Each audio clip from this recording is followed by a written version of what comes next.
এক গায়ক ছিল, সারা জীবন গান বাজনা করছে। গান বাজনা হালাল না হারাম?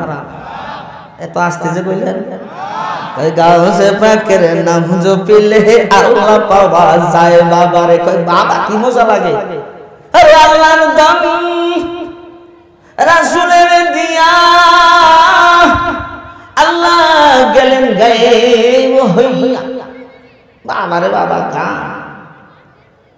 রাসূলের দম খাজার দিয়া রাসূল গেলেন ফকির হইয়া। নাউজুবিল্লাহ। আস্তে কর। আপনাকে নাউজুবিল্লাহ শুনে আমি আমার ঘুমাইতেছি। আমি তো ডাইরেক্ট আইসা স্টেজে উঠে গেছি ওজরুজু কইরা। আপনি যে নাউজুবিল্লাহ আমার শুনে আমার ঘুমায়। জোরে কোন না নাউজুবিল্লাহ। রাসূলের দম খাজাই পায়া আমরা আসবিরে বাবারা তোর দরবারে কেউ ফিরে না খালি হাতে। কই কি কই না, খালি হাতে ফিরো নাই। কথা ঠিক। খালি হাতে ফিরো নাই। তোমার ঈমান নামক মহামূল্যবান জিনিস বাবার দরবারে জমা দিয়া শিরকের গাঁটটি মাথায় লইয়া বাসায় আসছো। কথা ঠিক না বেঠে? আর জোরে কোন কথা ঠিক না বেঠে? আর আমার বাবাজি, আল্লাহ রাব্বুল আলামিন বলেন, যারা প্রতিটা পদে পদে আমি আল্লাহকে স্মরণ করে, সাহাবায়ে কেরাম প্রতিটা থাকবে না, পেরেশানি থাকবে না, চিন্তা থাকবে না। আমি আল্লাহ কদম বা কদম তাদের শান্তির ব্যবস্থা করে দিব। সুবহানাল্লাহ। আর জোরে কোন না সুবহানাল্লাহ। মালিকের সাথে সম্পর্কের দরকার আছে না? না। মালিকের ডায়াল নাম্বার নিয়ে নেন 244। বলেন নাম্বার কি? 24434 24434। এটা হলো মালিকের নাম্বার। আজকে জুমার সময় যখন বলছি মালিকের নাম্বার এইটা, দুই যুবক পরামর্শ করে যে দেই তো মোবাইলে কল দিয়ে দেখি আল্লাহ ধরে কিনা।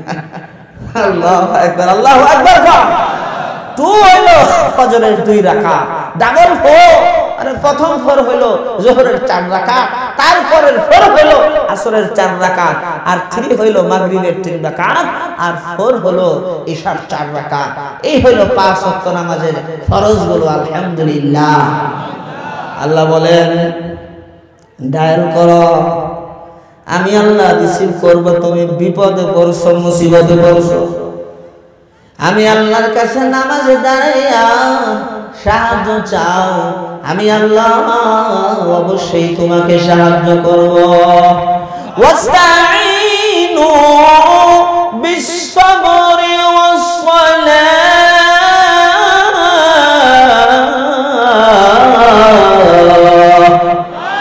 আর জোরে কোন আল্লাহু আকবার। আল্লাহ রাসূলের এক সাহাবী ছিলেন আলা ইবনে হাজরামি রাদিয়াল্লাহু আনহু। আল্লাহ রাসূল তাকে আমির বানাইয়া সাহাবায়ে কেরামদের আমির বানাইয়া পাঠাইছেন, যাও অমুক দেশে যাও, যুদ্ধ করতে হবে। ওই সাহাবী আমির জিম্মাদার। এবার ওই সাহাবায়ে কেরামদেরকে নিয়ে গেছেন, সামনে সমুদ্র পড়ছে, সাহাবায়ে কেরাম ঘোড়সওয়ার।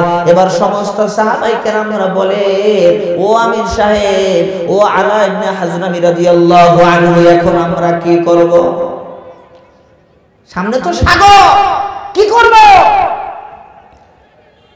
ভাই আমার বাবাজির, আমার মালিকের সাথে কেমন সম্পর্ক? আল্লাহু আকবার। মালিকের সাথে কেমন সম্পর্ক? আলা ইবনে হাজরামি রাদিয়াল্লাহু তাআলা বলে, তোমরা বলতেছো এখন কি করব? আল্লাহর নাম নিয়া, আল্লাহর উপর ভরসা কইরা সাগরের উপর দিয়া ঘোড়া চালাইয়া দাও। সাগরের উপর দিয়ে ঘোড়া চালাইয়া দাও। আলা ইবনে হাজরামি রাদিয়াল্লাহু তাআলা আনহু এবং সাহাবায়ে কেরামদেরকে নিয়ে সাগরের উপর দিয়ে যখন ঘোড়া চালায়া দিয়েছেন, আবু হুরায়রা রাদিয়াল্লাহু তাআলা আনহু বলেন, আমরা সাগর যখন পাড়ি দিলাম, পাড়ি দিয়ে দেখি ঘোড়ার পায়ের খোরাও ভিজে না। আর জোরে ঈমানওয়ালা, আমলওয়ালা আর মালিকের সাথে যাদের সম্পর্ক, তাদের এই অবস্থা। মালিকই তাদের ব্যবস্থা করে, মালিক পানিকে তাদের জন্য মাটি বানায় দেয়। আরো জোরে কোন আল্লাহু আকবার।